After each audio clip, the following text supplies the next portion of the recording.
Jason Hale wiped the sweat from his forehead and leaned back in his seat. He had been fixing the oxygen filters on Europa Station for hours. As the youngest engineer from Earth chosen for this mission, he was proud but tired. Life in space was cold, quiet, and lonely, but he loved the stars. Then the alarms went off. Red lights flashed across the small control room.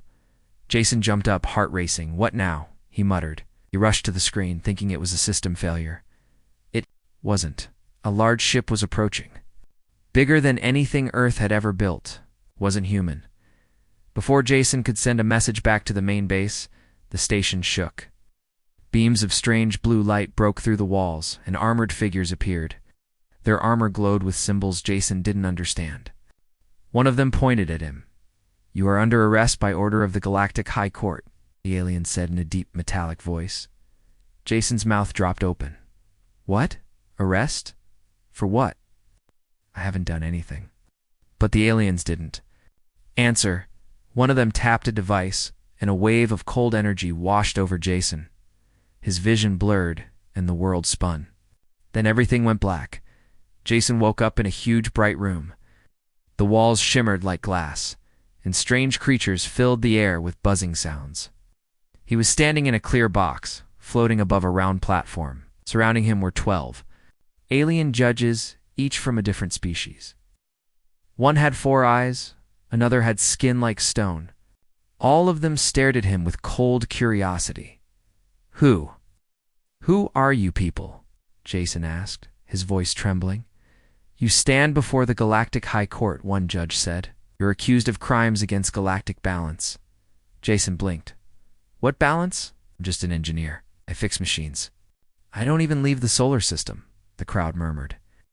A lizard-like alien from the crowd shouted, "He is a human. They're growing fast. Too fast." Another alien, tall with wings, added, "Their species will soon discover warp travel. They must be stopped before they destroy what they do not understand." Jason felt like he was in a dream, more a nightmare. He had heard rumors about alien life, but he never believed it was this real. And now, here he was, being judged by alien leaders for something he didn't even understand. "I haven't broken any laws," Jason said. "I don't even know your laws." "That is not an excuse," the winged judge replied. "Ignorance is not innocence." Jason's heart sank. He had no lawyer, no translator, no help. He was alone in a galaxy that seemed ready to punish Earth before it even got a chance to explore. Then the sentence was spoken, by vote of the council. Said, "The lead judge, you are found guilty. The penalty is memory extraction and deletion of your planet's progress." Jason's legs gave out. No, you can't do this." A machine began to rise from the floor. It looked like a silver spider with glowing eyes. It clicked and hissed, moving closer to the platform where Jason stood, but before it reached him, everything stopped. The air around the court shimmered. A powerful voice echoed through the chamber. "Stop this now." Everyone turned. A glowing light appeared at the back of the room. From it stepped a woman tall, with silver hair flowing like mist, her eyes bright with stars. She wore a robe that shimmered like the night sky. The judges stood in shock. It cannot be," one of them whispered. "That is Alanta Velarai." The crowd gasped. Even the spider machine froze. Jason stared at the woman. She didn't walk. She floated. Her presence felt ancient and powerful. She stepped up to the platform and looked at the judges. "This trial is ended," she said. The lead judge regained his voice. "Sarentha, this is not your place. The accused is human. They're kind. He is my mate," Sarentha said clearly, her voice echoing with force. "By ancient law of the Solari, any mate of my kind is protected by the law of eternity. Cannot harm him." Silence filled the chamber. Jason blinked. "Mate, what? What does that mean?" Sarentha turned to him, her expression softening. "Do not fear, Jason Hale. You once saved me long ago. Now I will return the gift. A key." Court was in chaos. Some judges whispered among themselves. Others looked afraid. "Impossible," one said. The Solari race disappeared thousands of cycles ago, and yet I stand here, Sorrentha replied. I invoke the old laws. He is mine to protect. Jason felt his knees shaking again. But this time, it was not from fear. It was from confusion and hope. Sorrentha turned to him again and gently reached out her hand. You do not remember me, she said, but you will. In time, the Galactic Court, which moments ago had planned to erase Jason's mind and destroy Earth's future, now stood frozen under the power of one woman. An immortal alien woman who had just called him her mate. Jason took her hand. Whatever was coming next, he knew he was. Jason stood quietly, still holding Sorrentha's hand. Her skin felt warm like sunlight, even though they stood in the cold. Glowing courtroom surrounded by alien judges. He didn't understand everything that was happening. Only one thing was clear. Moments ago, the court wanted to erase him. Now this strange, beautiful woman had stopped them with a few words. He is my mate. The judges were still in shock. Sorrentha Velarai. The lead judge said slowly, you disappeared over 5,000 cycles ago. Your people, the Solari, are believed to be extinct. You cannot invoke the old laws. The galaxy has changed. Didn't flinch. The laws may be old, but they are not forgotten. The law of eternity binds all galactic courts. As the last living Solari, my mate is under my protection. The tall-winged judge stepped forward. Earth is not a member of the Galactic Union. Humanity is untested, unstable. He is mine, Sorrentha interrupted calmly, and that is all that matters. Jason looked at her. Her presence was commanding, yet she smiled at him with warmth in her eyes. She looked at him as if she had known him forever. He finally found the courage to speak. I don't understand. Why me? I've never met you. Before?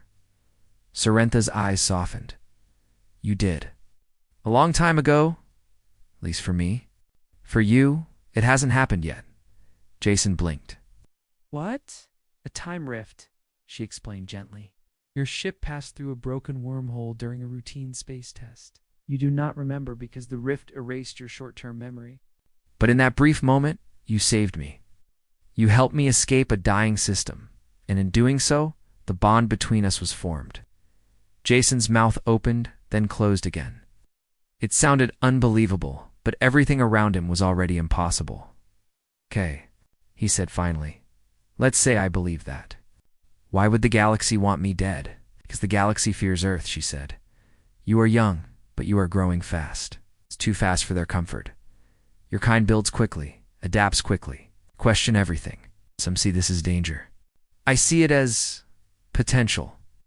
Jason looked at the judges. So, they want to stop us before we become a threat? Exactly, she nodded. But it's not all of them. Only a few species truly fear humans. Most follow orders without knowing the full truth. The lead judge turned to the others. This court must reconsider. Sorrentha's claim is valid. But if we allow this human to go free, we risk upsetting the political balance. Sorrentha faced them boldly, and perhaps the balance was false to begin with. Silence fell again. The judges began whispering to each other in alien languages Jason couldn't understand. Sorrentha turned to him and stepped closer. I know this is much to take in, she said softly, but you are not alone anymore. I will explain everything, but for now, we must leave. This court is no longer safe. Jason frowned. Why? You stopped them. For now, she said. But not everyone here will accept this outcome. There are those who want to see Earth. Silence forever. We must leave before they act in secret. Suddenly, an explosion rocked the side of the chamber. Dust and energy filled the air. A group of black-armored figures entered, holding strange weapons. Vorak agent Sorrentha whispered, We must move. The platform Jason stood on began to lower rapidly. Sorrentha wrapped one arm around him and summoned a bright circle of light with a flick of her wrist. Hold on, she said. Before Jason could ask anything, they vanished in a flash of energy. They reappeared inside a glowing silver ship. The walls pulsed gently, like the inside of a living thing, It was nothing like Earth's machines. Jason looked around, amazed. "Where are we?" "My personal vessel," Sorrentha said, guiding him to a soft chair. "It moves through folds. In space, unseen by most scanners." Jason sat down, trying to process everything. "So, I'm being hunted by aliens. Because I'm human. And I'm bonded to an immortal alien woman I don't remember meeting." Sorrentha smiled. "That's a simple way to put it." Jason laughed nervously. "This is the strangest day of my life." "There will be stranger ones ahead," she said, more seriously. "But you will face them. I've seen your courage." Jason looked at her closely. "You really believe that? Barely know me?" "I have lived for thousands of years, Jason Hale," she said. "I have seen stars born and civilizations fall. And in that brief moment when our paths crossed, you gave me something I had not felt in centuries' hope." Jason felt his face grow warm. No one had ever said something like that to him before. She sat beside him. "Now, we must find the truth. Someone framed you. The charges were not just a mistake, they were planned." Jason nodded slowly. "Then we find out who did it, and why." Sorrentha looked at him with pride. "Good. That is the human spirit." "I remember." The ship gently vibrated as it jumped through space. Behind them, the Galactic court was in chaos. Before them, danger waited. But for the first time since his arrest, Jason didn't feel afraid. He had questions. He had enemies. But he also had something else. Jason Hale woke to soft music and dim blue light. The silver ship drifted through folded space, silent as a dream. For a moment, he forgot the court, the judges, even the black-armored attackers. Then memory returned like a cold wave. Sorrentha. Valerai stood near a wall of living crystal, eyes closed, fingers moving across glowing symbols. Her robe shimmered like deep water. She noticed Jason and smiled. "Good. You slept," she said. "Your body needed rest after the stun blast." Jason rose, rubbing his temples. "How long?" 8 Earth hours, she answered. "Flows strangely when we ride the folds, but your planet would call it morning." Jason walked closer. "Where are we going?" "To a free port named Ardent Spire," Sorrentha said. "It's neutral territory, full of traitors and thieves. There we can search data vaults, without Union eyes watching." "Search for what?" Jason asked. "Proof," she replied, "that someone planted false evidence against you and against Earth." Jason crossed his arms. "You said a group called the Vorak Syndicate framed me. Tell me everything." Sorrentha nodded and touched the crystal wall. A map of stars bloomed into the air. One cluster pulsed red. "The Vorak are a loose confederation of war clans," she began. "Long ago they lost their homeworld in a supernova. Since then they raid, steal, and sell fear for profit. Recently they learned humans will soon master warp tunnels. They fear new rivals, so they move first." Jason stared at the pulsing stars. "So they bribe the court, call us dangerous, and erase us before we arrive." "Exactly," Sorrentha said. "They needed a public case. Yuan, innocent engineer, became their pawn. If the court had wiped your memory and halted Earth's research, no one would question the verdict." Jason's fists clenched. "I won't let them cripple my world." A soft chime sounded. Numbers scrolled past the map. "Fold nearly complete," the ship announced. Sorrentha spread her hand and 2 small silver discs floated toward Jason. "Portable translation buds. Put them behind your ears. Ardent Spire speaks 100 tongues." Jason attached the buds. Tiny warmth spread across his skin. "Ready?" he said. Fold exit was never gentle. Space tore open, and the ship dropped into normal stars. A head rose. Ardent Spire. A spiral tower hanging above a stormy purple moon. Ships circled it like bees around a hive. "Security code sent," Sorrentha murmured. "Hold tight." They docked inside a wide bay filled with strange craftsleak spheres, jagged shards, even one vessel shaped like a giant feather. Air smelled of metal, oil, and sweet alien spices. Sorrentha led Jason down a ramp onto a glass walkway. Crowds flowed past, tiny furred merchants, tall insect pilots, armored guards. Holosigns blinked deals in every color. Jason tried to act calm, his heart hammered.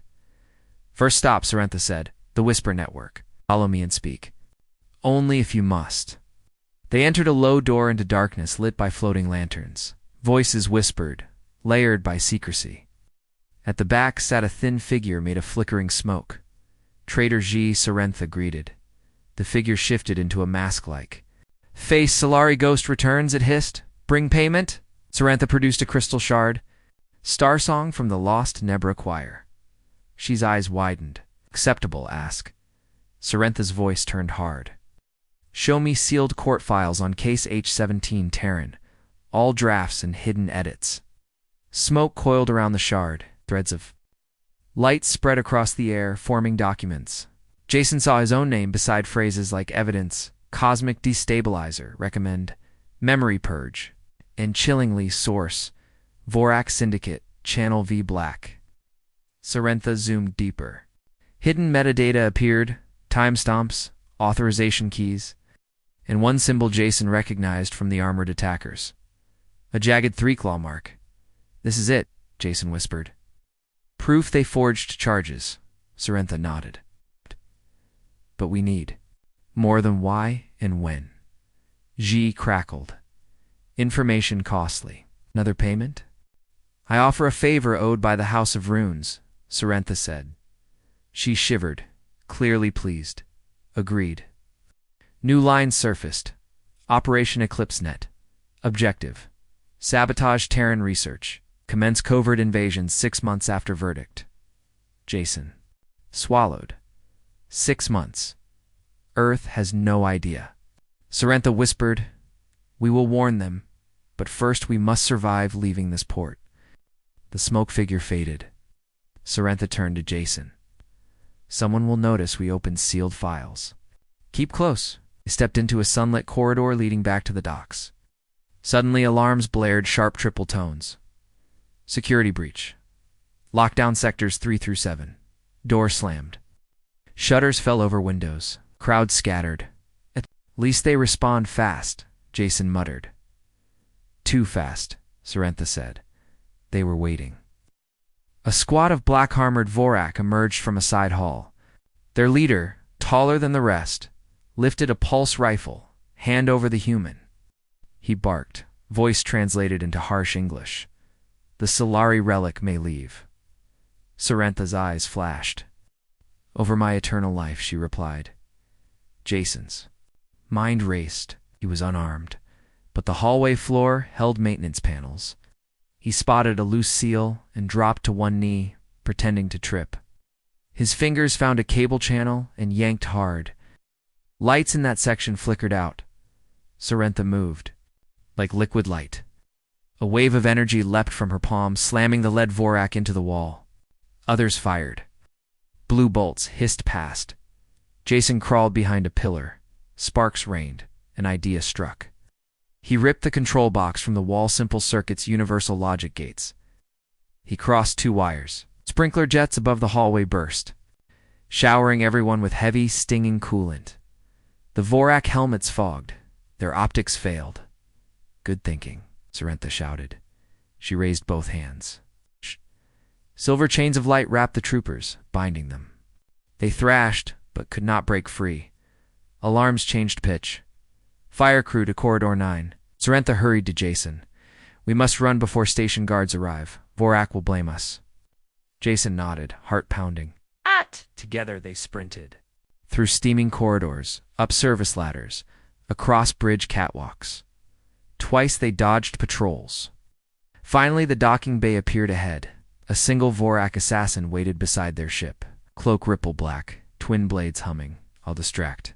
Jason whispered. Sorrentha shook her head. We fight together. The assassin lunged. Sorrentha blocked one blade with a shield of light. The second blade nicked her shoulder. Jason grabbed a fallen loading bar, swung with all his strength, knocking the assassin off balance. Sorrentha finished with a pulse of energy that sent the attacker sliding across the deck. Cargo bots beeped in panic. Crew shouted. Jason guided Sorrentha up the ramp. Wound bad? Just a scratch, she said, though silver blood glimmered at her sleeve. They reached the bridge. Launch. Jason yelled. Engines roared. The ship shot from the bay into open space. Laser turrets spat fire behind them. But Sorrentha folded space before the beams could catch. Silence returned, broken only by Jason's heavy breathing. He turned to Sorrentha. We have proof, but Earth is still unprepared. Sorrentha pressed a hand to her shoulder, healing light spreading. Then we warn them and rally allies in the assembly. The Vorak will not expect a human to stand before the galaxy and speak. Jason exhaled. Then that's what I'll do. Sorrentha smiled with fierce pride. Humanity may be young, but your courage is ancient. Together, we will show the stars why Earth must be heard. Ahead, folded space opened like a dawn path. Behind, enemies regrouped. But Jason no longer felt small. Stars stretched across the dark sky as Sorrentha's silver ship floated through folded space. Jason sat near the viewing glass, his mind racing with questions. Proof of the Vorak Syndicate's plan rested safely in the ship's core, but Earth still had no idea danger was coming. Beside him, Sorrentha was quiet. She looked calm, but Jason noticed something in her eyes. Sadness, maybe even pain. He turned to her. Back at the port, you were hurt. Sorrentha smiled faintly. It's healing. My kind does not fall so easily. Jason hesitated. You said I saved you before. That we met, even if I don't remember. I want to understand. I want to know what really happened. She paused. Then slowly, she stood and walked to a glowing wall panel. With a gentle touch, she summoned a memory. A hologram appeared, stars, a damaged ship, and a bright, twisting tunnel of light. Thousands of years ago, my vessel was trapped inside a timefold, Sorrentha began. The storm had broken my controls, and I was moments from being lost. Forever. In the image, a small Earth probe flew into view, clumsy, simple. It latched onto Sorrentha's ship and pulled it free from the fold just before it collapsed. Jason stepped closer. Yes. That's one of our test drones from a few years ago. I helped design those. You were aboard the launch station, she said softly. Just before the drone left, you spoke through the system's interface. I saw your face. You smiled at me.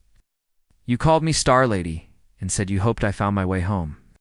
Jason gave a surprised laugh. That sounds like something I'd say. You saved my life, Sorrentha said.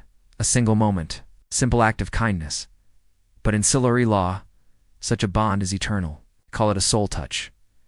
Jason looked away, unsure, but I didn't know. I don't remember any of it. You will, she said. The memory is locked behind the fold's shadow, but it will return when your soul is ready. He looked at her, more curious now than confused. Why did it matter so much to you? Sorrentha gazed into the stars, because for thousands of years I drifted alone.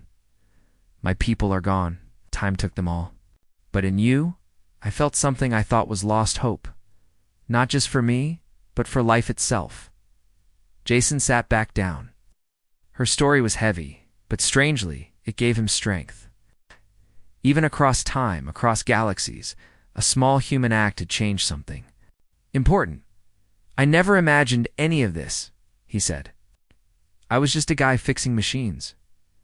She smiled. That's what makes it beautiful. You didn't do it for power. You just helped. A gentle alarm chimed. Sorrentha touched the panel. We've reached the outer rings of the Galactic Assembly. It is time. Jason stood. How does it work? The assembly meets in a station built around a white star. Representatives from all major species gather there. If we present the evidence and speak the truth, we might delay the Vorac's plan. And if they don't listen? She looked at him seriously. Then Earth will have to fight a war it never knew was coming. As they approached the assembly station, Jason saw the glowing rings orbiting a bright white sun. Dozens of ships moved like fish around the structure. The silver ship glided toward a landing bay shaped like a lotus flower. They were met by tall figures in gold armor, Star Wardens, the assembly's peacekeepers. Sorrentha presented her seal. The guards bowed, surprised by her presence, and allowed them inside. The assembly chamber was like a giant arena. Jason stood on a rising platform in the center. Round him, seats spiraled upward, filled with hundreds of alien delegates. Some had feathers, some scales. Others looked like walking crystals. A voice boomed. "State your purpose." Sarantha stepped forward. "I am Sarantha Velarai of the Solari. I stand beside Jason Hale of Earth. We bring evidence of a plan to falsely accuse humanity and destroy its future." A murmur spread through the chamber. The Vorak representatives narrowed their eyes but said nothing. Jason took a deep breath and stepped forward. His voice trembled at first, but he spoke clearly. "My name is Jason. I'm not a soldier or a leader. I'm just an engineer from Earth. A few days ago, I didn't even know aliens existed. I'm here because someone tried to erase my world before we even had a chance." He paused. "I was accused of crimes I didn't commit. But thanks to Sarantha, we found the truth." A hologram appeared above him, projected evidence from the Whisper Network, hidden files, secret codes, and the Vorax invasion plans. Gasps echoed around the chamber. "The Vorax Syndicate planted false charges," Sarantha said. "They seek to attack Earth in 6 months. We demand protection and a full investigation." The lead Vorak delegate stood. "Lies. This is a trick. That evidence could be fake." Jason didn't back down. "Then check it. Ask your own data. Analysts, if it's false, I'll take any punishment you decide. But if it's real, then Earth deserves a voice." Silence fell again. Then a deep voice from a crystal being spoke. "Earth's voice has spoken with honesty. Got the files? Be examined. Let the truth be weighed." Another added, "I vote to pause all action against Earth." One by one, hands, claws, and wings raised in agreement. The vote passed. Jason looked at Sarantha. She smiled proudly. "You did well," she said. "I was terrified," he admitted. "Courage isn't being fearless," she said. "It's standing. When fear tries to stop you," he nodded. But deep inside, he knew this was just the beginning. They had one time now. They had. The Galactic Assembly's decision had bought Earth a little time, but not peace. As Sarantha's silver ship left the assembly station, Jason sat quietly, watching stars drift by. "I thought the vote was a victory," said it was. Sarantha replied, adjusting a glowing control panel. "But only for now. The Vorak will not stop. They will try against stronger, louder, and faster." Jason nodded. "They still see us as a problem. They see you as a threat," she corrected, "because you spoke truth." And the assembly listened. Jason leaned back. "So what do we do now?" "We prepare for the real trial," Sarantha said. "Not in court, but in hearts and minds." Jason frowned. "What do you mean?" She turned to him. There was a great gathering. "Soon. A peace summit on the planet Veridan. Delegates from across the galaxy will attend. If we can present Earth's case there, truly and fully, we may gain not just delay but allies." Jason took a deep breath. "Then let's go." Veridan was a peaceful planet covered in silver forests and floating gardens. Its air shimmered with soft lights, and its cities seemed to hang in the sky like glass towers. It was a place made for diplomacy and calm. But beneath that beauty, danger still lurked. As Jason and Sarantha walked toward the summit hall, Sarantha whispered, "The Vorak will try to stop this. Be ready." Jason nodded. He was wearing a simple, dark suit with a silver band across his chest, the mark of a galactic guest of honor. But it felt heavy on his shoulders. Inside the hall, thousands had gathered, aliens of every shape and kind. Some floated, some stood, some whispered in languages Jason didn't know. A large round stage stood in the center. When Jason's name was called, the lights dimmed and all eyes turned to him. He stepped into the circle, heart pounding. "My name is Jason Hale," he began, voice steady. "I come from Earth, a planet many of you have only watched from a distance." He paused. "We are new to space. We are not perfect. We argue. We make mistakes. But we also dream. We build. We care. When I was taken by the Galactic Court, I thought it was the end, but someone saved me." He looked at Sarantha, who stood proudly behind him. She reminded me that even a small voice can matter. And now I ask you not for mercy, but for fairness. A hologram appeared above the crowd, showing proof again of the Vorax plan. But this time Jason added something new, a map of Earth. Cities, forests, families, schools. Their lives, this is who you want to destroy, he said. Mothers, children, scientists, artists, people who don't even know you exist. Please, don't punish us because you're afraid of what we might become. The room was silent. Then a loud voice shouted from the side. LIES. It was the Vorak commander, tall and fierce, pushing through the crowd. They pretend to be peaceful, but their history is full of war, he growled. They will spread like fire once they learn your secrets. He turned to Jason. You speak soft words, but your kind once wiped out their own species with bombs. Why should we trust you? Jason stood firm. Yes, we've made mistakes, but we learned from them, and we've changed. We fear what humans might become, but what if we become something good? Something helpful? The Vorax sneered. Words mean nothing, Jason raised his voice. Then let actions speak. He opened a small holoprojector. It showed Earth's peaceful communication sent days ago, an invitation to all species to visit, learn, and exchange knowledge. It also showed Earth halting all military warp research, just to earn the galaxy's trust. We're not trying to conquer space, Jason said. We're trying to join it with honesty. The crowd began murmuring. Several leaders nodded. The being with wings spoke. I sense truth in this one, another delegate added. Earth deserves a seat at the table.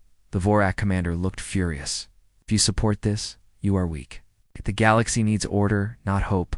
Suddenly, from the shadows, a hidden Vorak pulled out a pulse blaster and aimed it at Jason.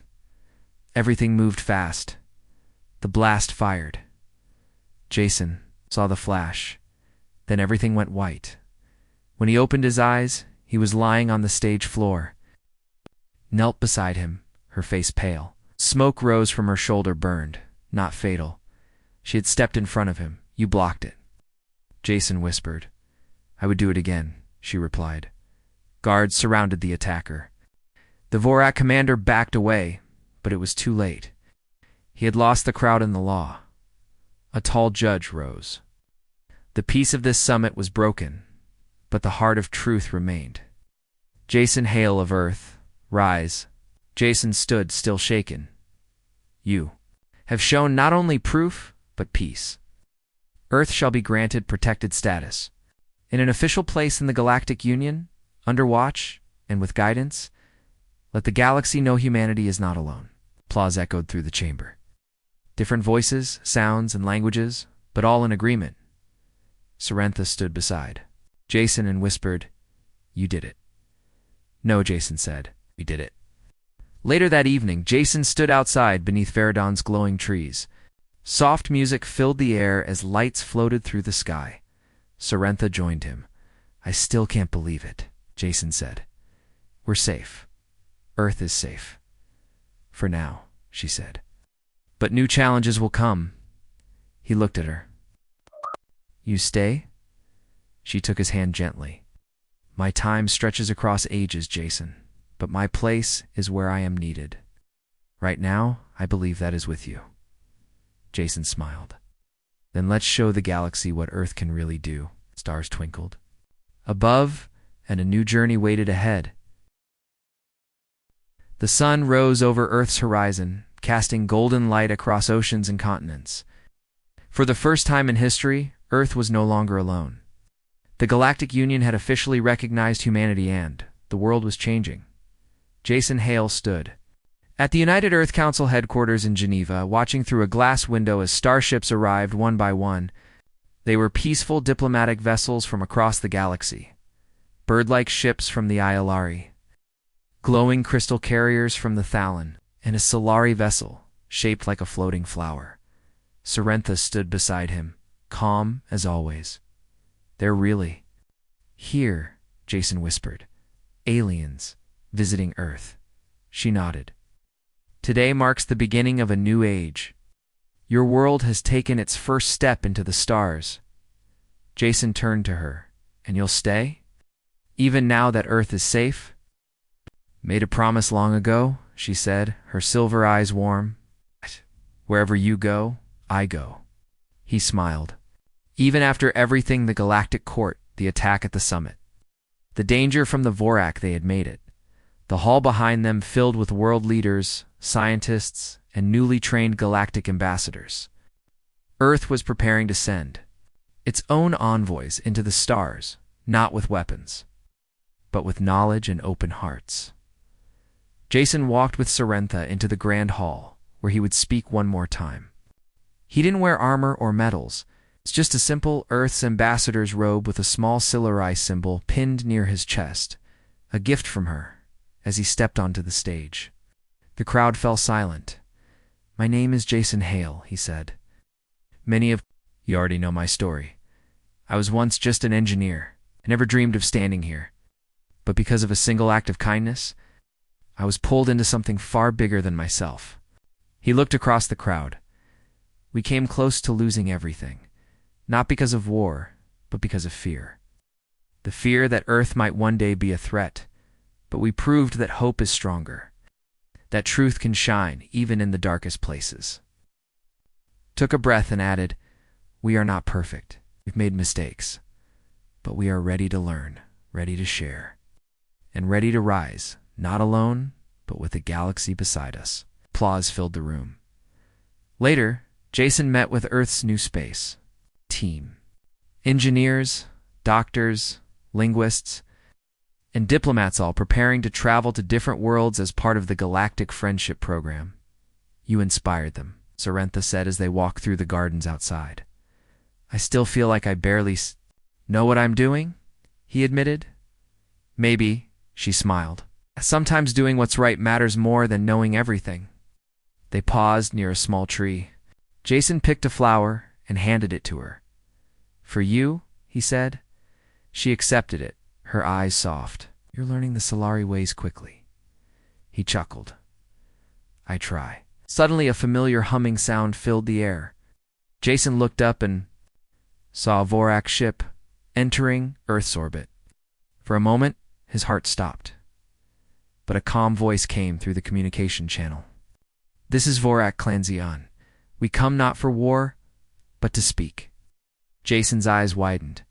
Did we really change their minds? Perhaps not all, Sorrentha said, but some. And that is how peace begins, one mind at a time.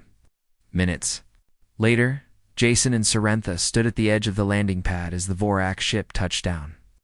From it emerged a young warrior, unarmed and respectful. I am Vecker, the warrior said. I bring a message, for those among us who know. Longer wish for blood. We saw what you did at the summit. You spoke truth. I want to know more about Earth. Jason offered a hand. Welcome, warrior said. The warrior looked at his hand for a moment, then shook it. It was a small moment, but Sorrentha smiled. The future has begun. Weeks passed. The Earth's Galactic Council grew stronger. Children and schools learned alien languages. Scientists exchanged discoveries across worlds. Art from Earth was displayed in Thalan crystal cities, and in return, Earth was gifted healing tech and clean energy from other planets. Jason traveled often speaking at peace talks, helping form new connections and visiting newly opened star stations near Mars. Everywhere he went, he carried the message of unity, of hope, what one voice, one heart could do. But no matter where he traveled, Sorrentha was always beside him. One night, while orbiting Saturn in a quiet observatory, Jason stood with her under a glass dome. Rings shimmered outside the window like a painting. Do you ever miss your home? He asked. Sorrentha looked out toward the stars. My home was lost long ago, but I do not live in the past. I live in moments like this. Jason gently reached for her hand.